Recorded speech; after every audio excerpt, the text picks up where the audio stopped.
manifestações espirituais. Mas a manifestação do Espírito é dada a cada um para o que for útil. Isso está na primeira carta aos Coríntios, foi Paulo quem escreveu, no capítulo 12, versículo 7.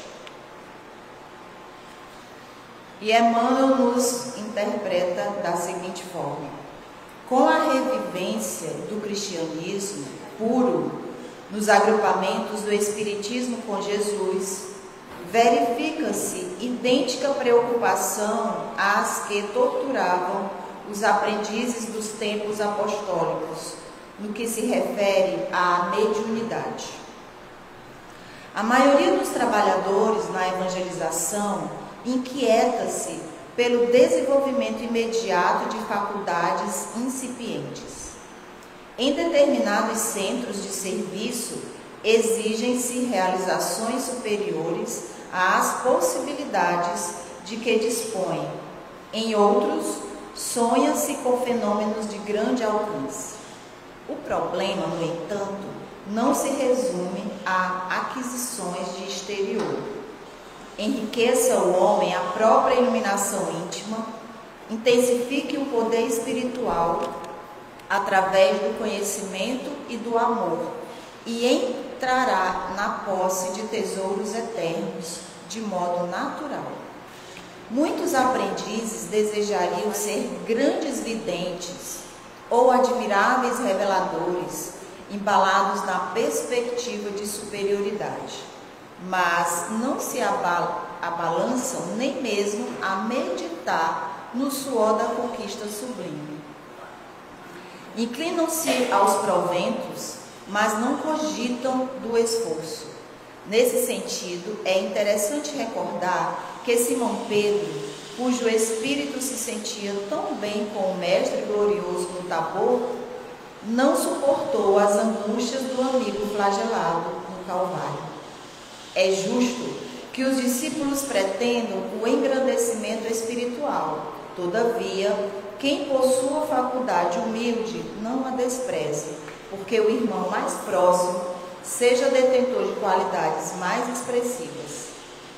Trabalhe cada um com o material que lhe foi confiado, convicto de que o Supremo Senhor não atende no problema de manifestações espirituais conforme o capricho humano, mas sim de acordo com a utilidade geral. Interessante. Bem, então vamos fazer nossa prece. Convido a todos que possamos fechar os olhos, buscar a imagem de Jesus, o seu olhar calmo e sereno, a nos dizer que aqui Ele está conosco, nos assistindo, nos amparando, nos envolvendo, e por isso a nossa imensa gratidão por nos permitir mais uma vez este encontro singelo, mas que de grande importância para todos nós, encarnados, desencarnados. Que essas bênçãos de luz, de amor, possa tocar a cada ser aqui presente. Mas também, Senhor, nós te pedimos que se espalhem por onde haja dor ou sofrimento. Aonde os nossos irmãos sentem falta do amor, do acolhimento, do abraço fraterno. Que todos sejam, nesse instante, envolvidos amorosamente. Quanto a nós, mais uma vez, a nossa alegria e gratidão por esse momento, por estarmos aqui aptos a ouvir o Teu Evangelho, mas que possamos, acima de tudo, Senhor, nos deixar tocar pelas palavras, pela interpretação e tudo mais de que estamos necessitados. É com a certeza da Tua presença amorosa entre nós, a presença dos benfeitores amigos, que nós te pedimos permissão para darmos por abertos os nossos trabalhos da manhã de hoje. Que assim seja. Então hoje, gente, para nos falar sobre sobrevivência e comunicabilidade dos espíritos, nós vamos convidar a nossa amiga Alessandra Diegues, que vai nos conduzir.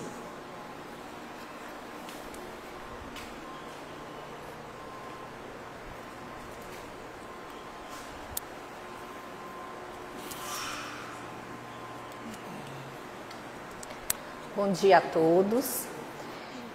Como foi falado, hoje nós vamos conversar um pouco sobre a sobrevivência e comunicabilidade dos espíritos. Só que antes da gente entrar no tema, eu gostaria de convidar a todos para fazer uma reflexão diante das questões que eu irei trazer. Se tudo terminasse com a morte do corpo, qual seria o verdadeiro sentido de nossas lutas, dores e conquistas na Terra? Será que o amor, que é a força mais nobre que sentimos, poderia ser aniquilada apenas porque o coração deixou de bater? Ou será que ele nos revela algo maior, eterno, que ultrapassa a matéria e nos une para sempre? É diante dessas questões que nós vamos ao coração da doutrina espírita. Ou seja, a certeza de que a vida não cessa com a morte do corpo e de que a comunicação entre os dois planos da existência, ele é real e duradouro. E também nos traz a consolação que tanto necessitamos. Falar sobre a sobrevivência do espírito é falar também não só da doutrina espírita, não só do espiritismo, porque essa crença de uma vida que vai além do túmulo, ela está presente na nossa história, na história da humanidade, desde os seus primeiros passos. Entre os povos antigos, nós podemos destacar os egípcios, por exemplo. Eles acreditavam que a alma, ela prosseguia viva após a morte. Como? Eles preparavam aqueles corpos com técnicas de mumificação e enchiam os túmulos com objetos, alimentos e joias por causa da passagem que esses espíritos fariam. Então, eles teriam do outro lado que pagar, né, a sua condução ao local onde eles deveriam ficar. E essa jornada, ela está descrita no Livro dos Mortos, que é um guia essencial entre eles, que dava toda a técnica, tudo o que deveria ser feito para que a morte, né, a vida após a morte, ela desse continuidade. Na Índia antiga, os hindus, eles também traziam traços dessa crença da sobrevivência do espírito, onde eles ensinavam sobre a imortalidade da alma e a lei da reencarnação. Então, para eles, o espírito, que era chamado Atman, ele era eterno. E ele voltava à matéria tantas vezes quanto fossem necessárias para atingir a sua libertação espiritual, que eles chamavam de moksha. Então, observamos aí que não é algo atual, é algo que vem naturalmente, sem explicação, onde vem da nossa inconsciência essa realidade. Entre os chineses, floresceu o culto aos antepassados.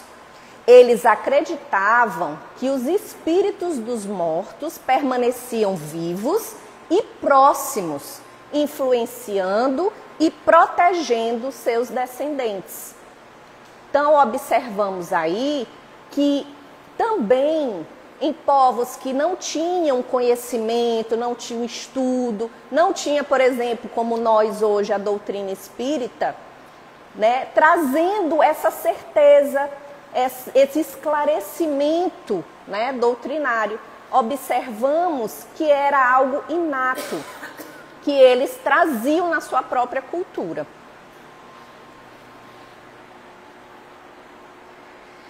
E aí nós vamos para a Grécia e para Roma. Na Grécia, filósofos como Pitágoras, Platão, eles afirmavam que a alma ela já existia antes do corpo e que continuava a existir depois dele.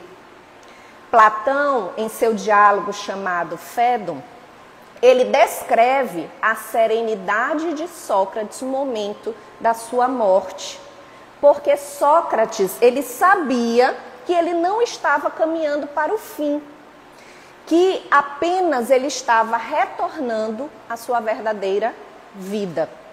Ou seja, que ali não acabava, que ele não deixava de existir, que todas as conquistas que ele teria feito não finalizariam com a morte.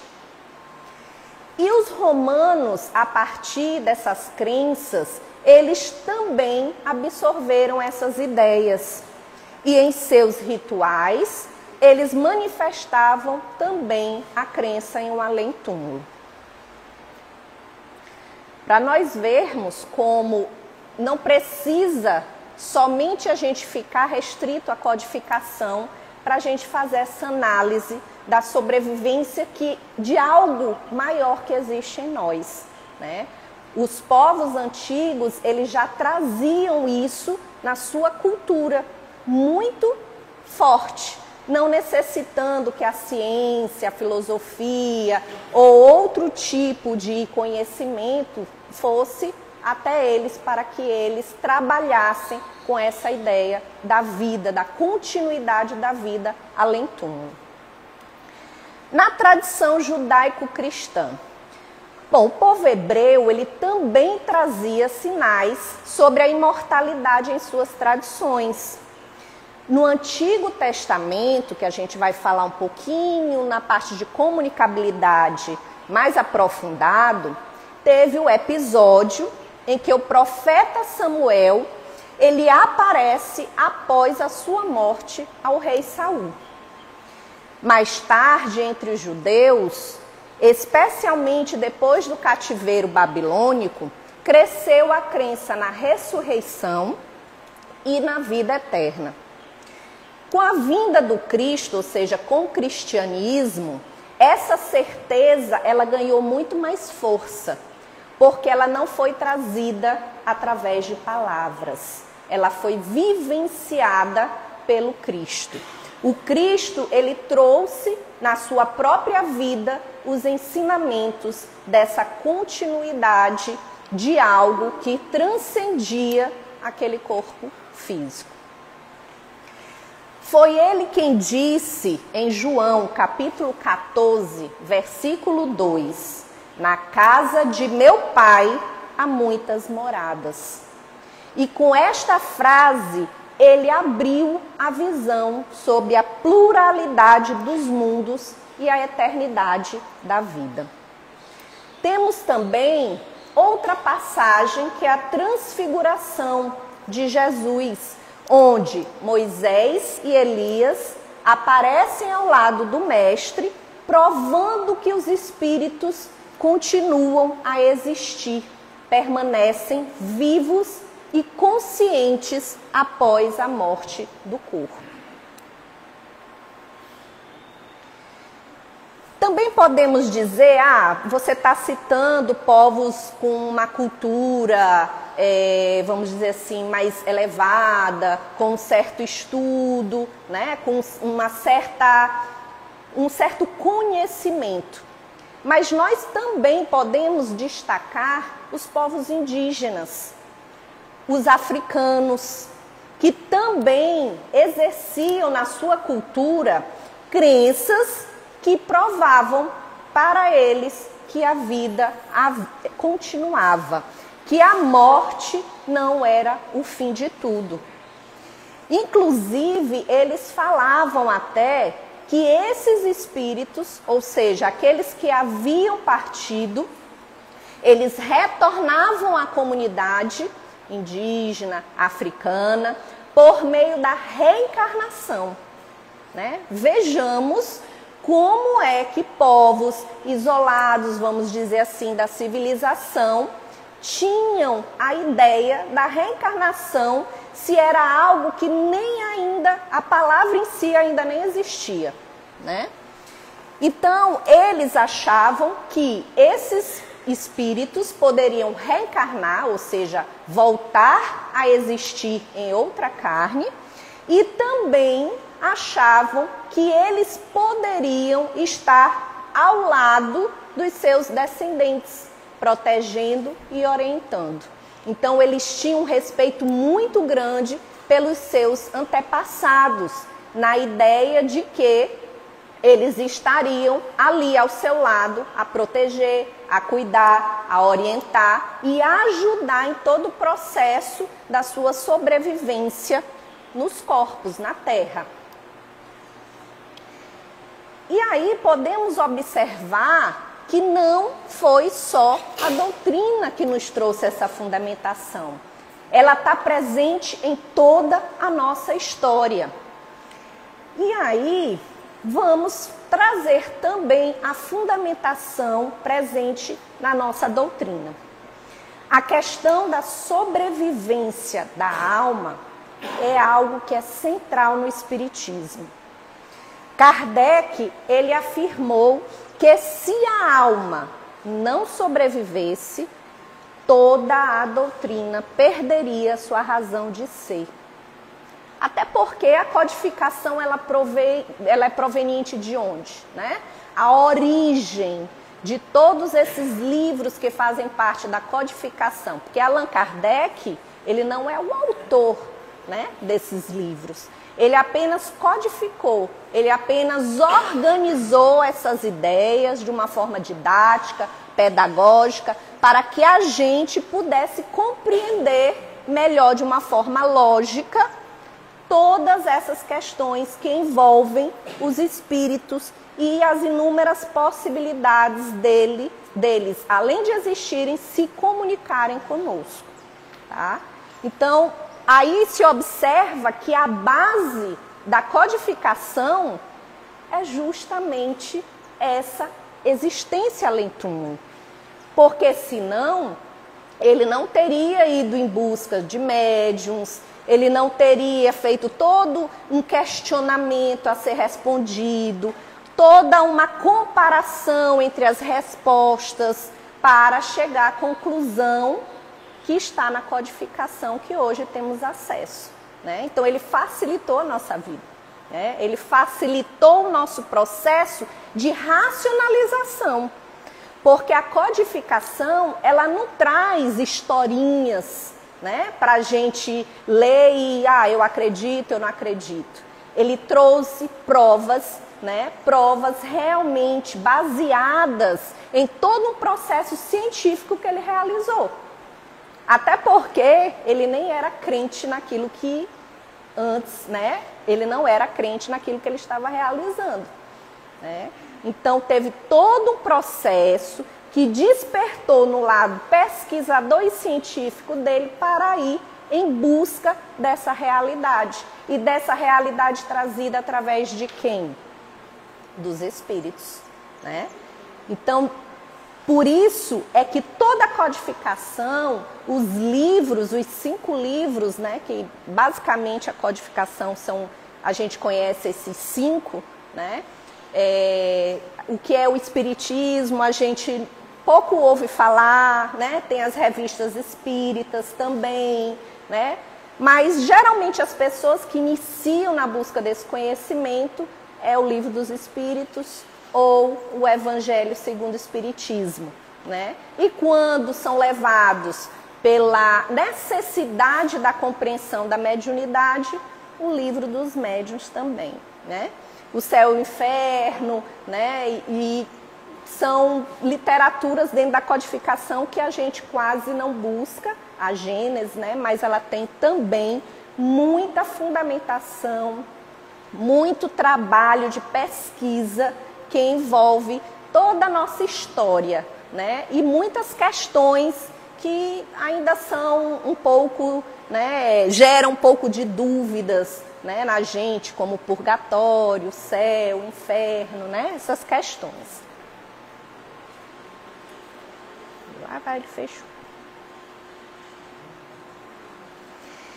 E aí, vou trazer algumas questões do Livro dos Espíritos que vão nos direcionar nessa compreensão da sobrevivência desses espíritos.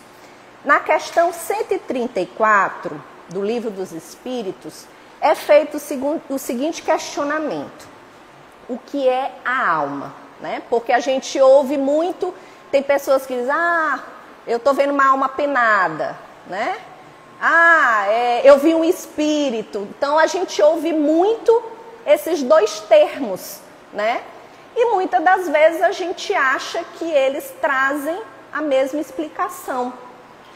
Na verdade, vamos dizer assim, é só um ponto que diferencia o conceito de um do outro, né? Porque o espírito, no caso aqui, todos nós somos espíritos, mas não estamos no momento na condição de espíritos, no caso da nomenclatura né, que é utilizada. Nós, como estamos revestidos de um corpo físico, nós somos considerados almas, né?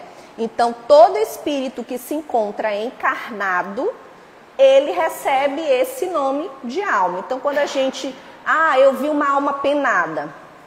Como? Né? Como a gente viu uma alma penada se aquele espírito precisaria estar encarnado? Então, a gente viu um espírito realmente, né? Por quê? Porque ele não está revestido dessa parte física, dessa parte mais palpável e concreta. Então, a partir dessa pergunta, né, nós podemos observar que ele traz, né, a existência de algo que vai além do corpo físico.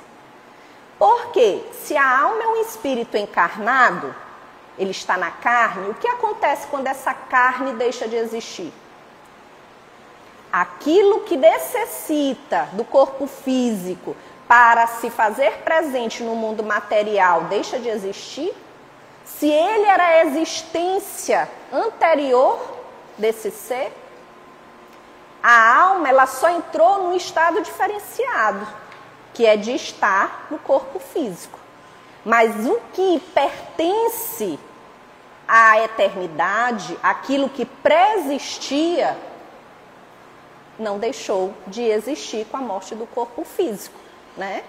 Então, prova aí que o espírito, ele vive além do corpo, que esse corpo que hoje nós temos, ele é temporário, e que verdadeiramente o que é imortal é o nosso espírito. É aquele que está habitando esse corpo físico. Tem umas passagens, né, que são engraçadas para compreender um pouquinho melhor, que é um espírito, né, que está próximo a reencarnar, então ele vai ali no guarda-roupa, né, que é algo conhecido da gente, e lá tem várias roupas, né, ou seja, vários corpos no cabide, né, de pendurado. E aí, de acordo, né, com o compromisso que ele tem de cumprir aqui na Terra, ele vai e escolhe aquela roupa, né, aquele corpo que mais condiz com a realidade que ele tem que vivenciar na Terra, né, quando ele aqui estiver. Então, é uma forma, como Jesus fazia, ele sempre pegava a realidade do povo que ele ia pregar e transformava no ensinamento. É uma forma engraçada da gente entender, né? Posso falar um pouquinho? Claro. Diante dessa organização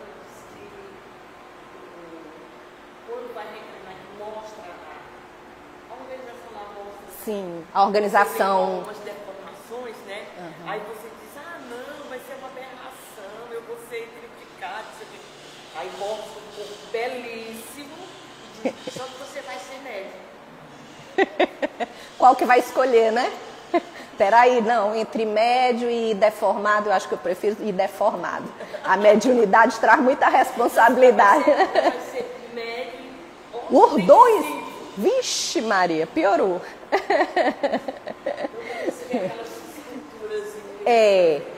Eu vou só explicar um pouquinho quando ela falou médio, primeiramente, depois falou médio ostensivo.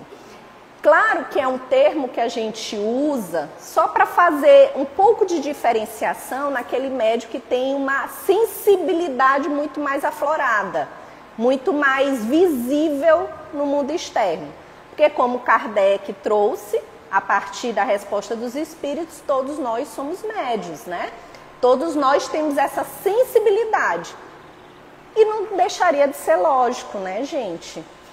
Se todos nós somos espíritos, estamos só numa condição temporária, que é estar no corpo físico, por que que a gente não perceberia outros iguais a nós, né? Então, todos nós temos sensibilidade, ou seja, todos nós somos médiuns. Agora, tem aqueles que vêm com necessidade de exercitar essa mediunidade de uma forma mais ostensiva, né? Seja por compromissos ou raramente por missão, né? Outra questão do Livro dos Espíritos é a questão 150. A pergunta é a seguinte: o que sucede à alma no instante da morte? O que que os espíritos nos respondem? Volta a ser espírito, isto é, retorna ao mundo dos espíritos, donde se apartara por um instante. Então, observemos a resposta da espiritualidade. Nós iremos retornar a uma condição que nós já tínhamos. Ou seja, nós éramos o quê? O que é que nós éramos antes de estarmos nessa condição que hoje estamos? Ixi, tá ruim, né? Eu não estou conseguindo explicar, ninguém me respondeu. Não, a explicação não está boa. Hein? Então, quando a gente perde, o que é que eles disseram aqui? Quando a gente perde esse corpo físico, a gente volta a ser o quê? Nada? Ah, agora sim. Né? Então, a gente observa que a morte é só um retorno, ela não é o fim de uma caminhada, de uma jornada. Não teria lógica, tanto esforço, tanta dedicação para a gente aprender, para a gente melhorar, para a gente transformar a nossa vida, a nossa essência, se ela, no breve momento, acabasse. Imagine, vamos imaginar, tudo bem, eu tenho um bebê nasceu e desencarnou. Tudo bem, ele não fez nada, não teve, né? Assim, de uma forma bem resumida, não teve muitas conquistas, vamos dizer assim. Há 100 anos, o que ela não já viveu, né? Quantas coisas maravilhosas ela já não fez, né? Quantas conquistas afetivas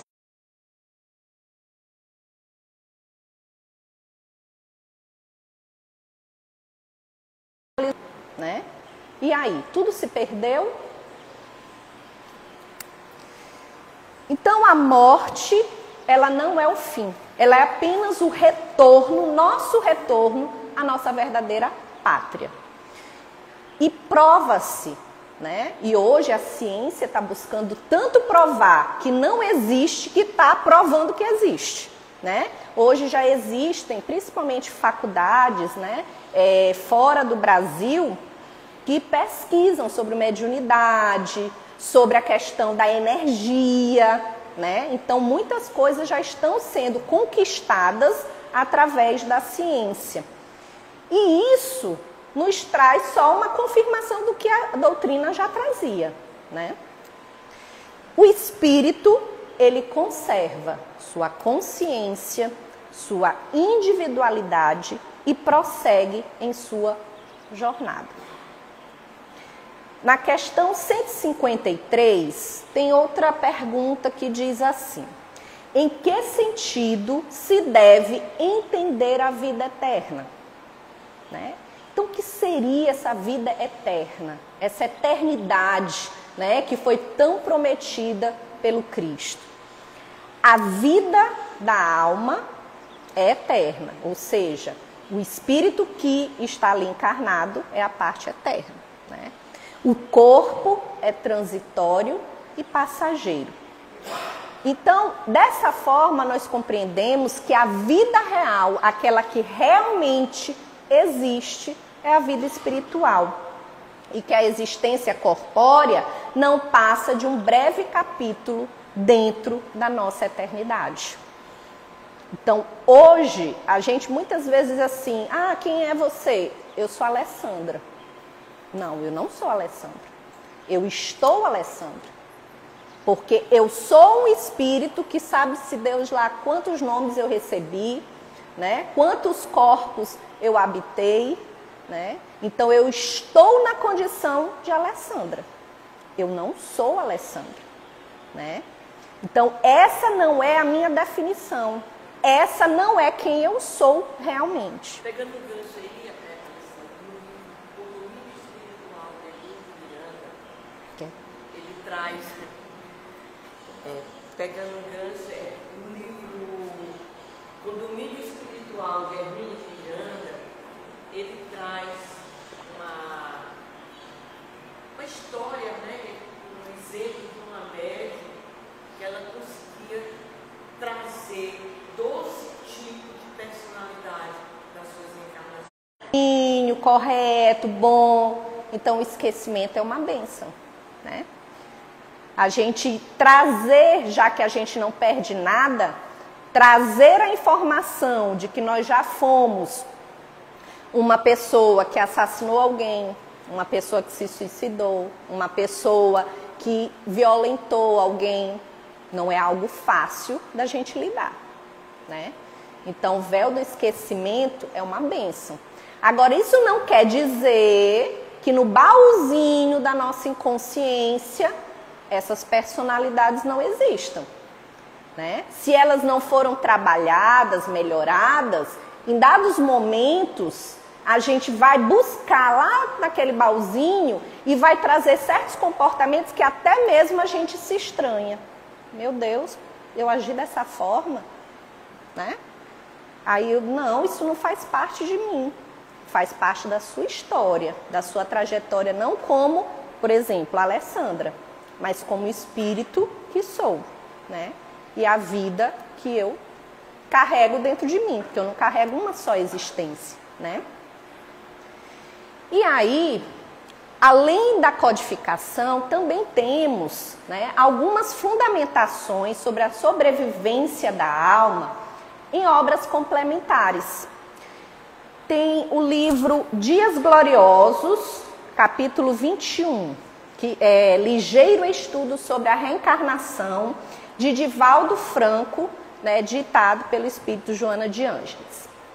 Desde tempos imemoriais, até onde o pensamento possa recuar, as evidências sobre a imortalidade da alma, sua comunicabilidade e a reencarnação se fazem presentes em quase todos os povos e culturas, raças e grupamentos sociais, constituindo um dos mais antigos demonstrativos da realidade do ser, que não se circunscreve apenas ao amontoado de células e de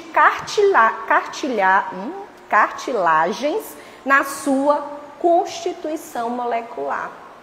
O que ele descreveu aí no final? Nosso corpo físico, né?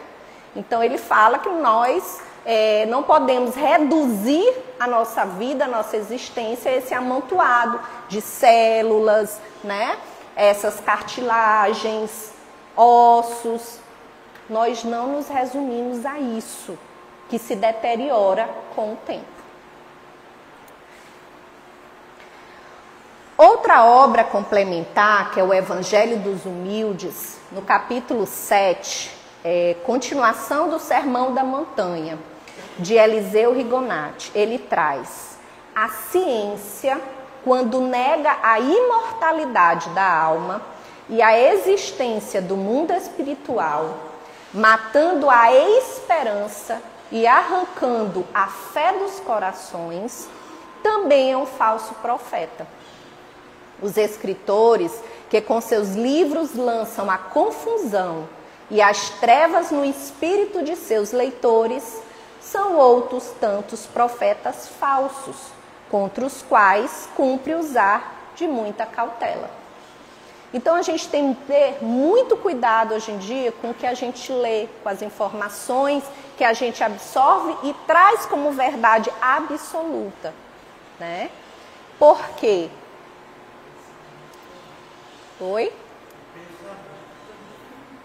O pensamento é chave de muita coisa, né? A nossa mente, né? O cérebro, ele faz parte do corpo físico, mas a mente, ela é eterna, ela é espiritual, tá? Por isso é que a gente traz todas essas informações. A chave de Pandora aí, né? Então, a gente observa que muitas das vezes a gente considera os falsos profetas aqueles que pregam uma religiosidade, né? Um dogma, preceitos religiosos. E, na verdade, a gente está envolto de inúmeros falsos profetas. Porque todo aquele que prega um ensinamento contrário ao que o Cristo trouxe, ele é um falso profeta. E aí a gente pode enquadrar, tendo esse conceito, muitas outras coisas, como aqui ele coloca, quando a ciência vem dizer que isso não existe, acabando com toda a esperança que a gente constrói de que existe algo muito maior do que isso aqui, que aqueles a quem amamos não existem mais, viraram pó.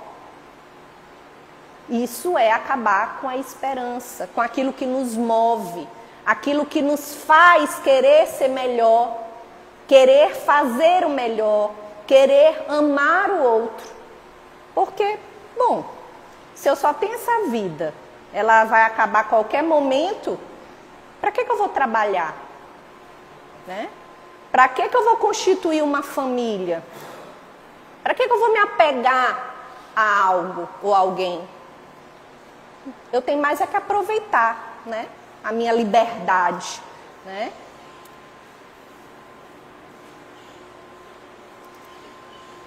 Essa aqui é um pouquinho maior, porque eu não tinha como trazer só um parágrafo dessa obra. Desperte e seja feliz, o nome da obra, do livro. Capítulo 29, Sobrevivência e Libertação, de Divaldo Franco, pela Espírito Joana de Ângeles.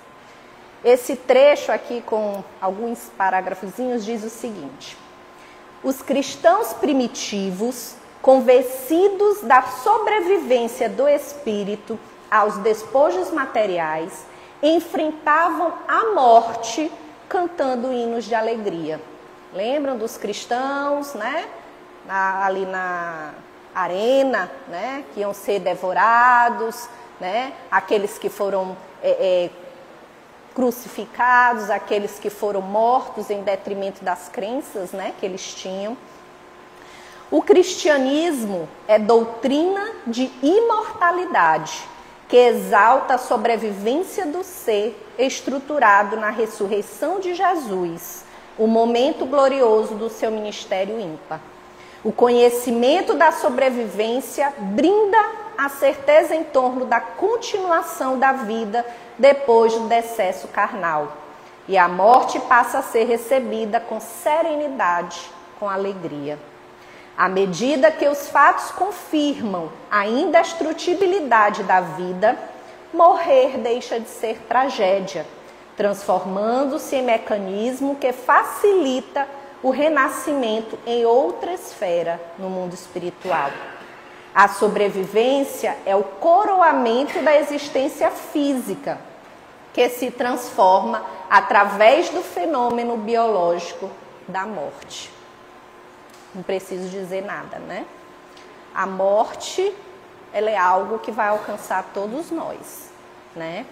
E aí, essa crença de que algo a mais existe, que vai sobreviver e que possibilita a comunicação com os que aqui ficaram, transforma ela em algo simples, né?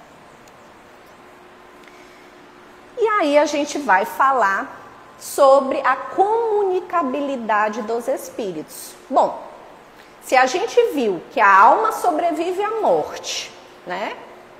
Vai surgir uma pergunta que seria natural diante dessa descoberta, né? É possível que esses espíritos se comuniquem conosco? O Espiritismo, ele responde que sim, e afirma que essa comunicação é um dos pilares da doutrina. E aí nós temos a questão 456 do Livro dos Espíritos. Veem os espíritos tudo quanto fazemos? Ixi, a gente está no Big Brother, né? Está sendo vigiado aí 24 horas, né? Bom, se esses espíritos sobrevivem, onde eles estão, né? Eles estão em algum lugar. E se o mundo material, esse mundo que a gente conhece atualmente, ele está inserido no mundo espiritual, ele faz parte do mundo espiritual, é natural que os espíritos estejam ao nosso redor, né? Porque a gente tem ideia de que existe um lugar circunscrito onde todos os que desencarnam vão. Então eles ficam tudo ali amontoado naquele ambiente, né? E, na verdade, a gente tem que ter consciência que o maior é o mundo espiritual. O mundo material é parte. E sendo parte, considerando a sobrevivência dos espíritos, os espíritos também podem estar aqui ao nosso redor. E se eles estão ao nosso redor, por que o meu marido pode me influenciar, eu posso influenciar ele, e esses espíritos não podem? Se eles existem, se continuam levando tudo o que eles construíram com eles, inclusive afeto ou desafeto, né?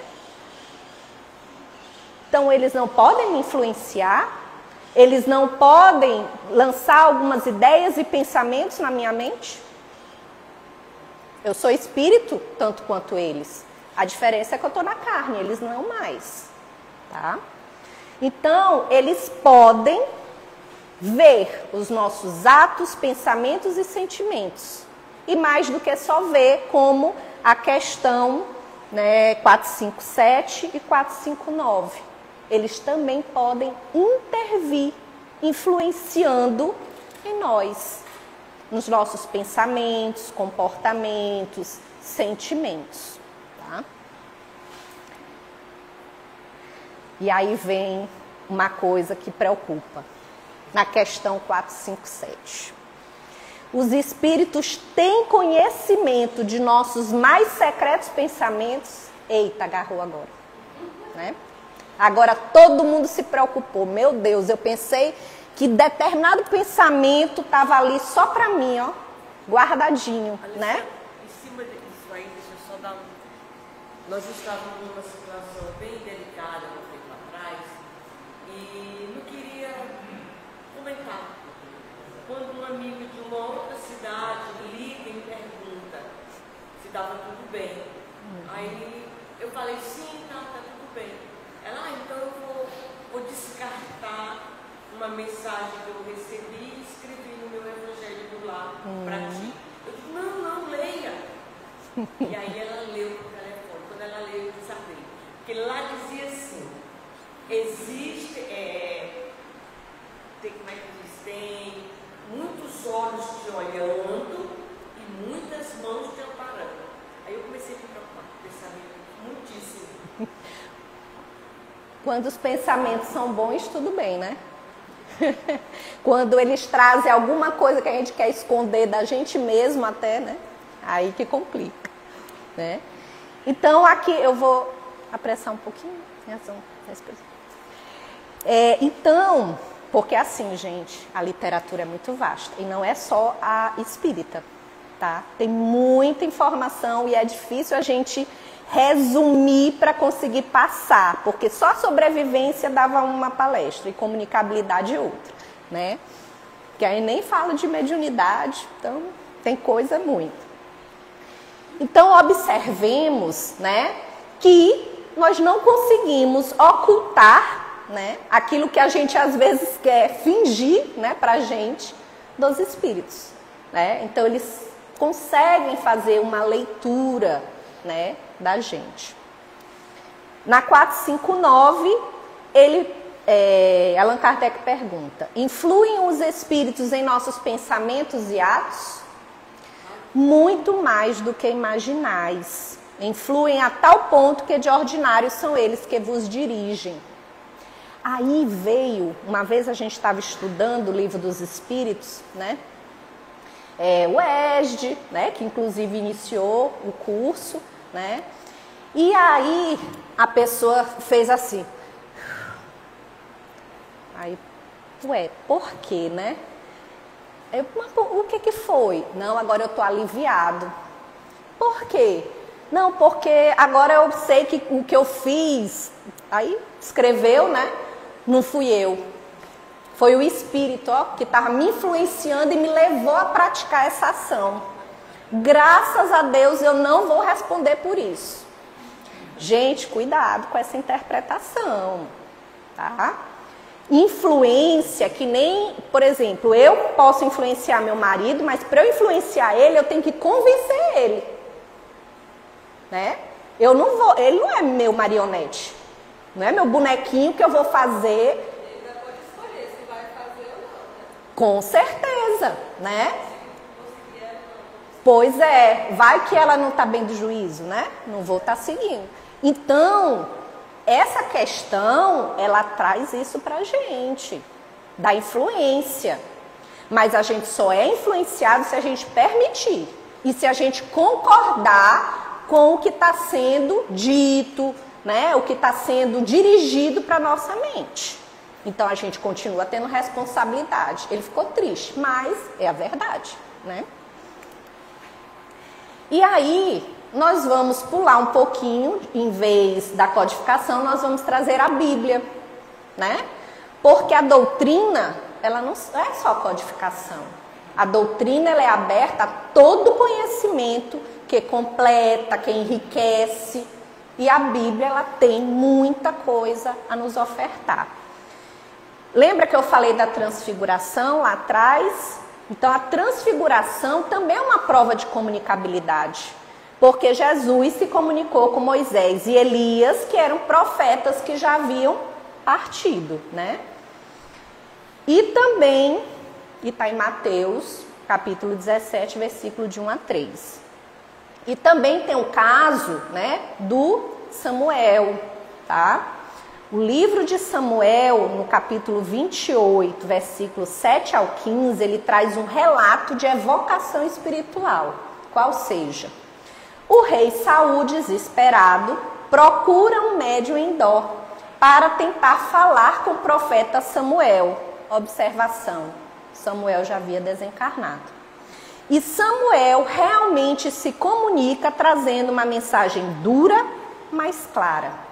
Então aqui a gente observa que o encarnado, que era o rei Saul, procurou um médium, ou seja, um instrumento, né, que faz esse processo de comunicação entre os dois planos para entrar em contato com Samuel, o profeta Samuel, tá?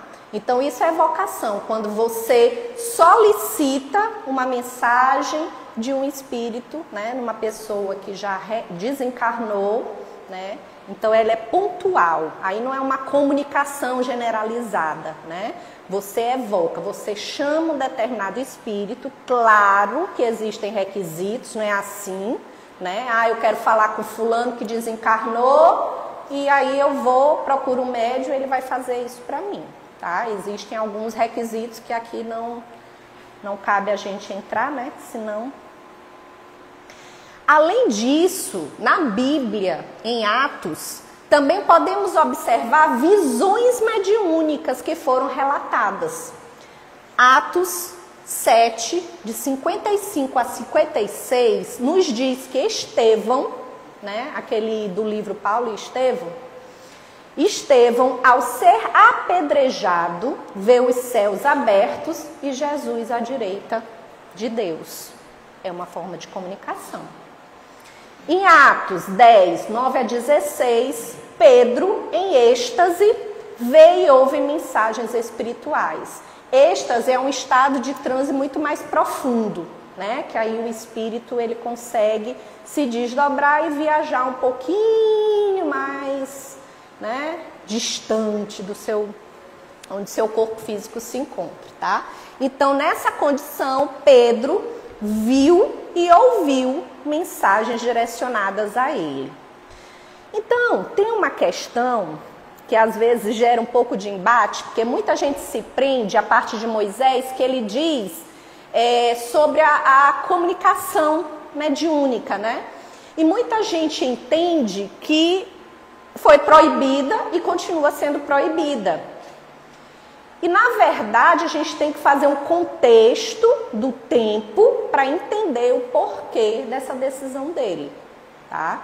Então, a mediunidade estava sendo utilizada de forma indevida, supersticiosa ou interesseira. Ele tinha que paralisar naquele momento, porque não era esse propósito que as comunicações mediúnicas serviam, né? E vamos trazer também para o nosso momento atual as cartas consoladoras, né? Que são psicografias que alguns médiuns, né, trazem dos que já partiram para os que aqui ficaram, como o que Chico Xavier fazia. Então eu trouxe 2 exemplos aqui. A carta do jovem Maurício Garcês Henriques mesmo, tem essa, de 1961. Ele era um rapaz que desencarnou em um acidente de automóvel em Goiânia. A carta que Chico psicografou trouxe detalhes íntimos da família, mencionou apelidos e situações pessoais que só os pais conheciam. Então a família, diante dessa carta consoladora, afirmou que essa mensagem foi como receber o seu filho de volta em palavras. Um caso que repercutiu dentro da área jurídica, que é muito, eu acho que vocês, né, chegaram a conhecer, que foi o caso do assassinato de Henrique Emanuel Gregores, de 1976. Era um jovem de São Paulo que foi morto a tiros. Essa carta que Chico psicografou, trouxe a narrativa do crime, e isso inocentava o acusado, que se eu não me engano era um amigo dele, né? Esse documento foi levado aos autos do processo e a defesa usou essa psicografia, né, como sustentação do julgamento na questão de defender, né, o amigo que havia atirado. A repercussão foi grande e aí ele ficou conhecido, esse episódio, como julgamento da carta do além. Tem um livro, né, que tu falaste. Um livro que traz esse... Psicografia ante os tribunais. Dessa história. Para ver, né? Então não é um caso sem fundamentação, né? E nós temos também alguns filmes, né? Que se não assistir, eu sugiro assistir. Eu assisto 1, 2, 3 vezes, eu choro do mesmo jeito. Chico Xavier, o filme, né? Que traz também uma questão de carta consoladora, então uma comprovação de comunicabilidade. E o que mais me emociona é o filme As Mães de Chico, né? As Mães de Chico Xavier, que são 3 casos trazidos na narrativa do filme. Aquele relógio não passa ali de 10 para as 8. Ah, tá. Porque eu disse, meu Deus, eu olhei ainda agora, era 10 para as 8. Ainda está 10 para as 8, a espiritualidade está ajudando aí. Bom, teria aqui, eu coloquei um quadro de formas de comunicação. Mas eu não vou adentrar nas formas de comunicação, que ela pode ser até trabalhada num tema sobre mediunidade, né? Porque ela caracteriza tipos de mediunidade. Eu vou trazer só uma. A psicografia vocês já conhecem, né? A carta consoladora é a psicografia. O médium, né, recebe a mensagem através da escrita. Eu vou trazer só 2 que são bem simples, que todos nós estamos sujeitos a elas e às vezes a gente não percebe. Inspiração, intuição.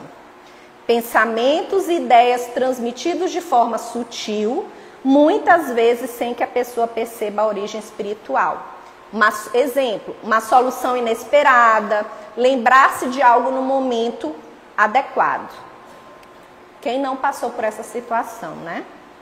E sensações e pressentimentos, também é uma forma de comunicação desses espíritos. Percepções sutis de paz, alegria, angústia ou mal-estar e antecipação de alguns fatos. Exemplos: arrepios sem causa física, forte sensação de que algo vai acontecer, tá? Então, só uma pinceladinha aí. E para finalizar, eu gostaria de trazer mais um pouco de reflexão, né? E diz assim: meus irmãos, se a vida continua, se a alma sobrevive, então a morte não é o fim. É apenas uma mudança de morada. Se os espíritos se comunicam, é porque o amor jamais conhece silêncio nem a separação.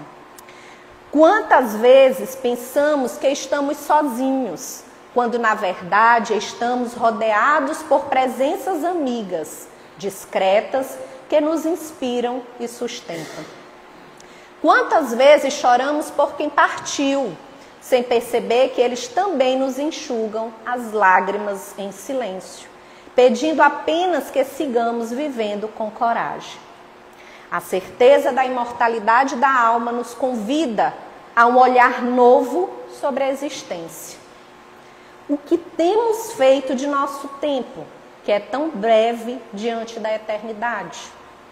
Que marcas de amor estamos deixando nos corações que cruzam o nosso caminho? Que pensamentos e sentimentos estamos alimentando, sabendo que atraem para junto de nós os espíritos que vibram na mesma sintonia? A sobrevivência da alma não é apenas uma verdade a ser acreditada, mas uma chamada à transformação íntima. Porque se continuamos vivos depois da morte, é hoje que preparamos a vida do amanhã. E se nossos entes queridos permanecem ao nosso lado, é hoje que podemos honrar a memória deles, vivendo de forma mais justa, mais generosa e mais fraterna.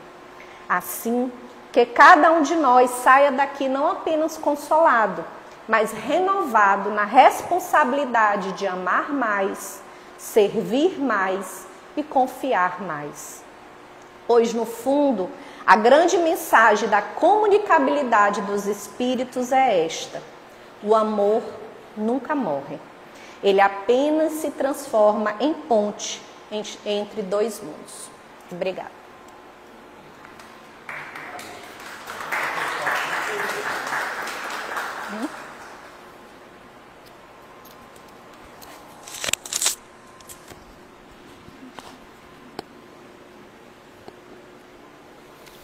Então nós agradecemos a nossa irmã Alessandra pelos esclarecimentos da manhã de hoje.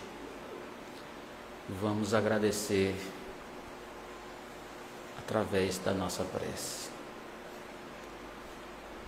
Divino amigo Jesus,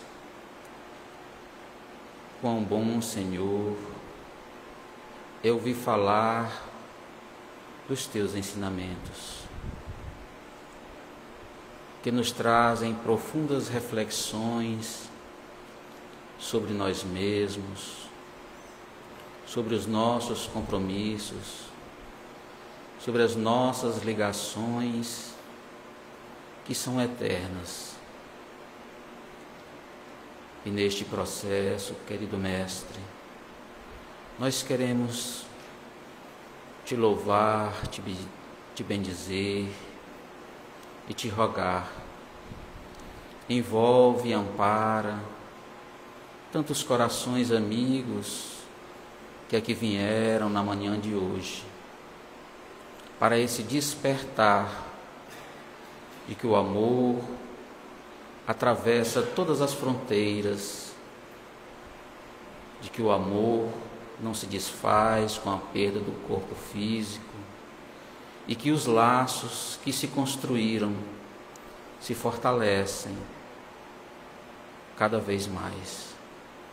Que nós saibamos valorizar esses seres que se encontram ao nosso lado nas mais diversas condições, porque somos uma só família, a família dos filhos de Deus.